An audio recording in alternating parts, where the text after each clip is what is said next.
reached the end of the trail for Triad arpeggios with the transposable fingerings for the minor flat 5 Triad.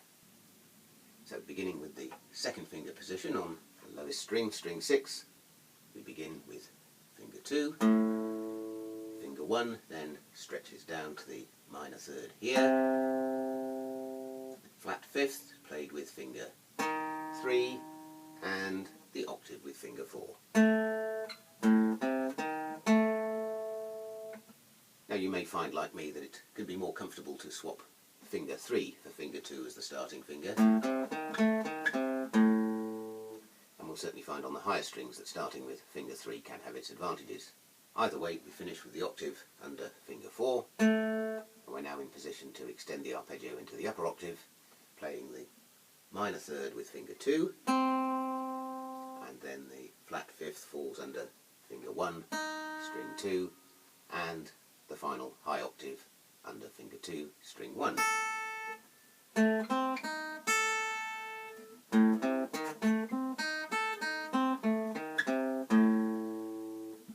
Moving up to start with finger 2 or 3 on string 5, the fingering in the lower octave is as always the same. Reaching into the upper octave from here is a little more complicated. My preferred fingering is to actually start with finger 3 and then play root, minor 3rd, flat 5th using fingers 3, 1 and 4, and then move up to finger 2 for the octave. The minor 3rd then falls under finger 1, string 2, slide up slightly to play the flat and 5th also on string 2, and then the octave falls under finger 4, string 1.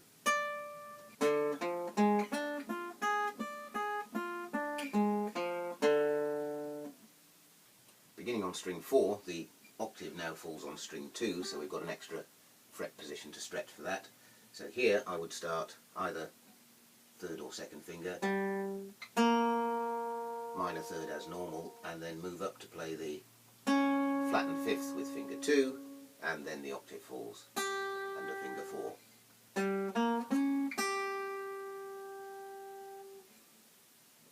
Reaching the upper octave from a starting position on string 4 always involves a little more movement. Here's one possible fingering that you can try.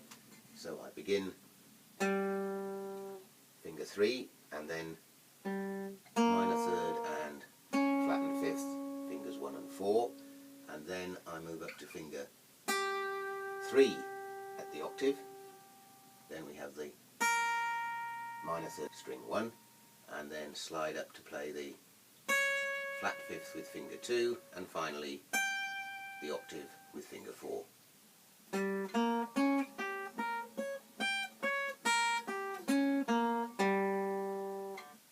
Now beginning with finger 1 on string 6, the lower octave falls nicely under the fingers with the root on finger 1, minor 3rd, finger 4, flat and 5th, finger 2, and the octave 3.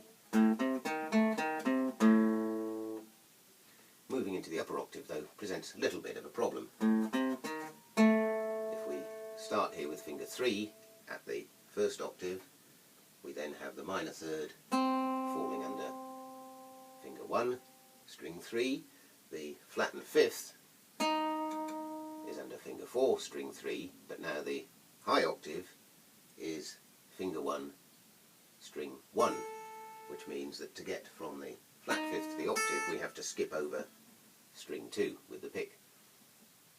This is an awkward movement which I like to avoid if I can, so one thing we could do is play the lower octave and then move down to play the minor 3rd with finger 2, and then the flat 5th and octave are played with the same fingering that we used when our starting position was finger 2.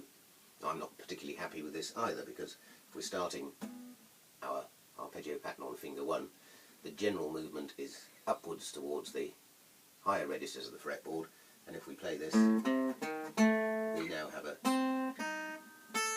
retrograde step back down the fretboard. My solution is to play the first part of the arpeggio as we did, fingers 1, 4, 2, and then move up to finger 1 at the octave, and repeat the pattern 1, 4, 2, and then the high octave falls neatly under finger 4.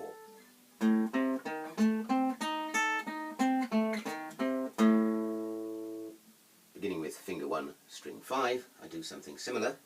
So fingers 1, 4, 2, up to 1 at the octave, 4 for the minor third.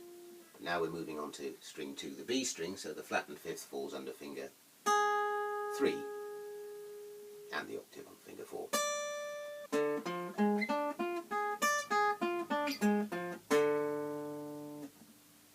Beginning finger 1, string 4, once again the root, minor third and flat fifth are played with fingers 1, 4, 2, and again up to finger 1 for the octave. This is now on string 2, so remember there's an extra fret to move here. Then we repeat the pattern of minor third under finger 4, flatten fifth under finger 2, and reach up for the octave.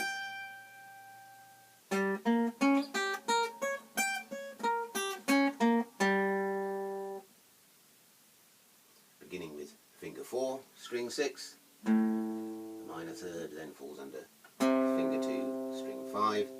We stretch down to play the flat fifth, finger 1, string 4, and the octave, then finger 2, string 3.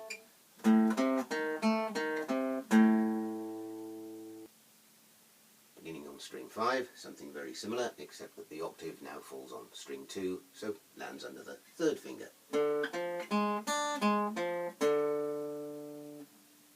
With finger 4 on string 4, the flat 5 now falls on string 2, so there's no stretch to reach it.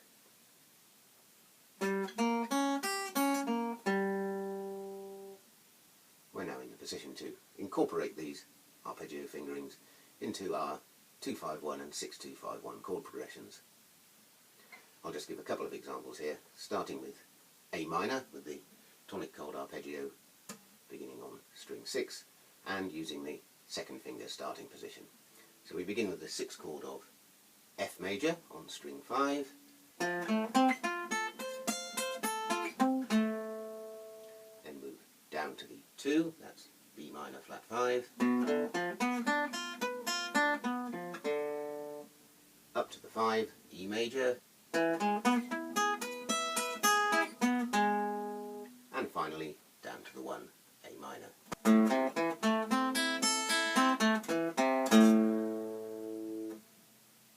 Now in the key of D minor with the root of the tonic chord falling on string 5 and the arpeggios starting the first finger.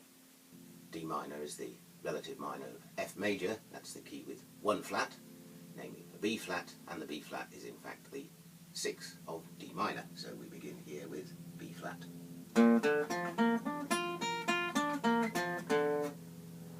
Now we move up to the 2, that's E minor flat 5, then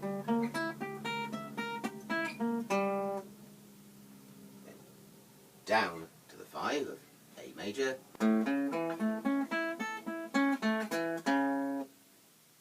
and up to the tonic of D minor.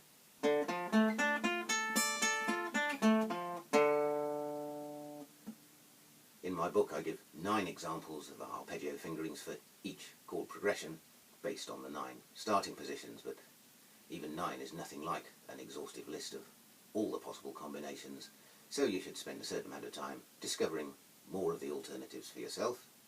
And I'll leave you with that thought before we return in the next video to start looking at the 7th chord arpeggios.